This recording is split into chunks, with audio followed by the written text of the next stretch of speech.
இந்த பதிவை பார்க்க போகிற அத்தனை நண்பர்களுக்கும் அடியார்களுக்கும் அடியனுடைய பணிவான வழக்கங்களை சொல்லிக்கிறேன். அன்பர்கள் இதை கேட்கக்கூடிய ரசிக்கக்கூடிய அன்பர்கள் திருவடிகளை வணங்கிக்கிறேன். இந்த பதிவில்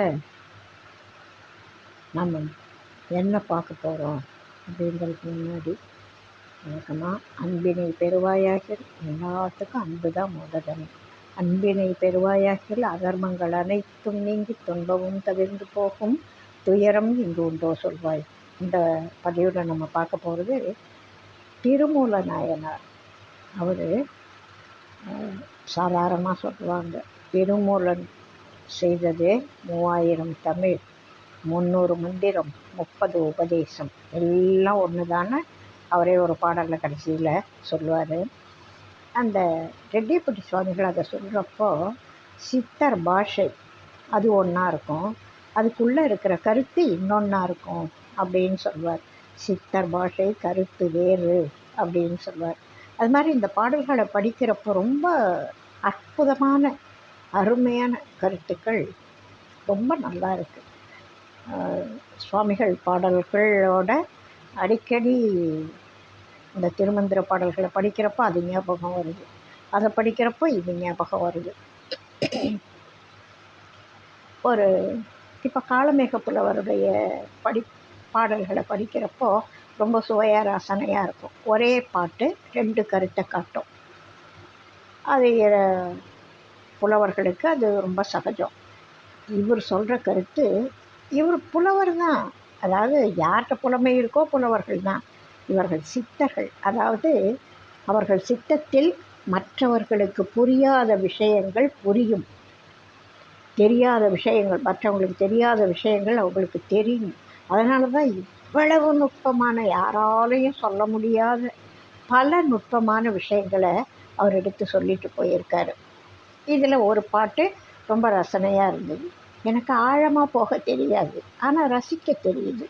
அதனால் இந்த பாட்டை நம்ம தோழர்களுக்கு சொல்லணும் அப்படின்னு ஒரு ஆசை.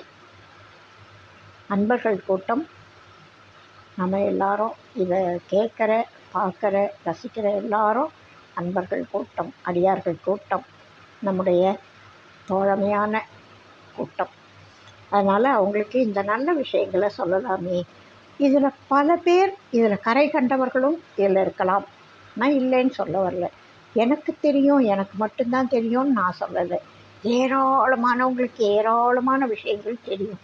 அதே போல் பலருக்கு பல விஷயம் தெரியாமல் இருக்கும். அதுதான் இந்த உலகம், அதுதான் இந்த உலகத்தோட சிறப்பு. நான் என்ன செய்கிறேன்னா, எனக்கு தெரிஞ்சதை 4 பேருக்கு சொல்லிடணும், அவ்வளோதான். நான் பெற்ற இந்த இன்பத்தை, இந்த ரசிப்பை மற்றவங்களுக்கும் கொடுக்கணும் அப்படின்னு ஆசைப்படுறேன். ரொம்ப அழகான பாடல். 2 கடா உண்டு இவ்வூரின் உள்ளே. வெளியில் அந்த கதையை பார்த்தா வேறு மாதிரி இருக்கும், எல்லாருக்கும் புரியும். 2 கடா உண்டு இவ்வூரின் உள்ளே, மன்னிக்கணும், 2 கடாவுக்கும் ஒன்றே தொழும்பன், 2 கடாவும் இருத்தி பிடிக்கில் 2 கடாவும் ஒரு கடா ஆமே அப்படின்னு சொல்கிறார். இது இந்த உடம்பு, இந்த ஊருன்னு சொன்னது இந்த உடம்புன்னு வச்சுக்கோ. இதில் 2 கடா இருக்கான். அந்த 2 கடாவையும் வெளித்தோற்றத்துக்கு தெரிகிற கதை, இந்த உடம்புன்னு கூட சொல்லலை, இந்த ஊரின்னு சொல்கிறார். இது ஒரு ஊர், ஊருக்குள்ளே 2 கடா இருக்குது. அந்த 2 கடாவையும் ஒரே அந்த மேய்ப்பன், அதை கட்டக்கூடியவன், அந்த பசுக்களை பராமரிக்கக்கூடியவன் தொழும்பன் ஒரு ஆள்.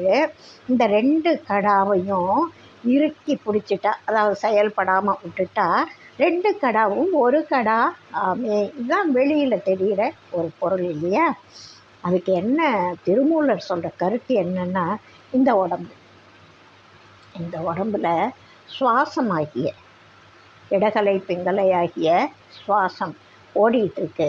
அது கீழ் நோக்கி போகும் பொழுது அதனுடைய விளைவு வேறு, அது மேல் நோக்கி போகும்பொழுது அதனுடைய விளைவு வேறு அப்படின்னு இதை தான் திருமந்திரத்தில் ரொம்ப சொல்லிட்டு வராங்க. எல்லா மகான்களும் சொல்கிறாங்க. யோக கலையும் அதை அப்படி சில யோக கலைகள் அதை காமிக்குது.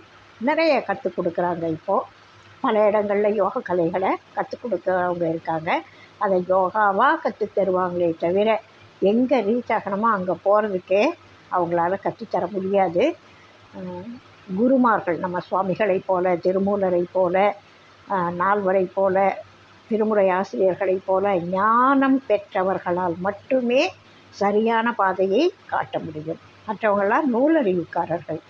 அதனால் எல்லாத்தையும் சொல்லித்தர முடியாது. ஒரு சிலர் குருவாக இருந்து வழிகாட்டக்கூடியவர்கள் ஆன்மீக குருமார்கள். அவங்கள நம்ம தேடி போய் அவங்க கூட போயிட்டோன்னா அவங்க தானே கும்பலில் நம்மளை இழுத்து தள்ளி விட்டுக்கிட்டே இருப்பாங்க.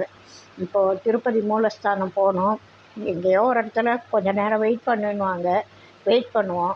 அப்புறம் எழுந்து வாங்கன்னுவாங்க. கும்பலாக போவோம். நாம் நடக்கலைன்னா கூட, திருப்பதின்னு இல்லை, நிறைய தேவஸ்தானங்கள் இப்போ அப்படி தான்.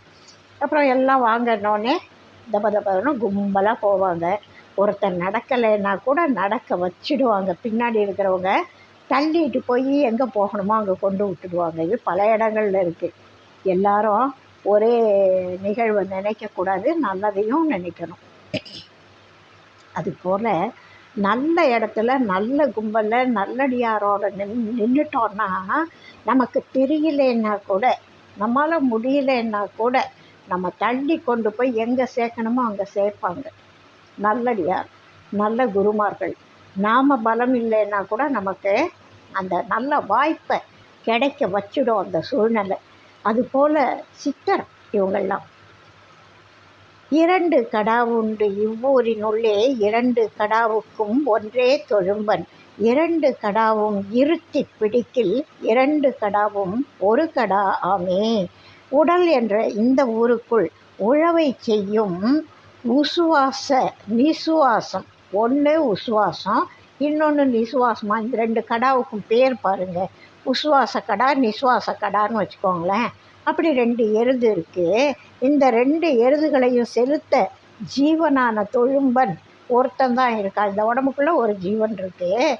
இந்த ஜீவனின் நிலையை அறிந்து இந்த 2 எருதுகளையும் செயல்படாமல் நிறுத்திவிட்டால் உசுவாசு நிசுவாச 2 எருதுகளும் போக்குவரவு இல்லாமல் சுழுமுனையான ஒரே எருதாய் ஆகிவிடும்.